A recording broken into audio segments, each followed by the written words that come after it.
Hey, doctor, welcome. Hey, Ken, good to see you again. Good to be back with the group here. Really excited to dig into some of this. And, it's funny you mentioned some of the institutions that I trained at. And one of them in particular, I think, stands out these days because I did my cardiac surgical training at Tufts University. And of course, Tufts has been in the news lately around nutrition and the School of Nutrition there, and the head of the School of Nutrition has released that most recent scoring system for food that famously put, I believe it was Fruit Loops over eggs and meat. So Yep. that's a little bit of a shame that the good name of the institutions that I trained at are now being associated with such things.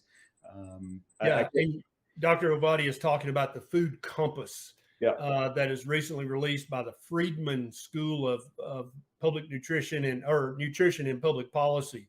And it scores all foods from healthiest to least healthy. And they literally give a higher score to Lucky Charms, to Reese's Puffs, and to many other highly processed, sugar filled cereals, saying that you should give them to your children versus an egg scrambled in butter.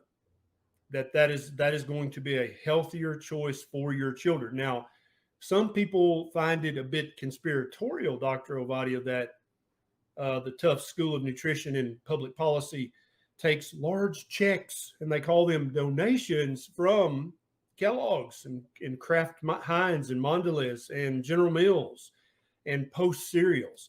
Do you think that there's any connection at all between those very large annual checks that they get from these billion-dollar corporations and their decision, their learned, well thought out, considered opinion that you should give your child Lucky Charms versus an egg fried in butter? Do you think that had anything to do with it? yeah, I think it certainly does, and I view it as the institutional takeover that's really uh, so prevalent throughout medicine today, and it shows up in so many different ways. When we look at our societies, the medical societies that are supposed to be representing, the interests of doctors and patients, and we see that they too are, heavily funded by the pharmaceutical industries, by the food industries, and the influence that that has. When we look at the committees that draft guidelines on various topics in medicine. We see the heavy influence of pharma and the food industry again. And quite frankly, the majority of the research that gets done is funded by pharmaceutical industries. And of course, that research is going to be used to promote the interest of the pharmaceutical companies. Um, are they out there with the goal of harming people, harming patients?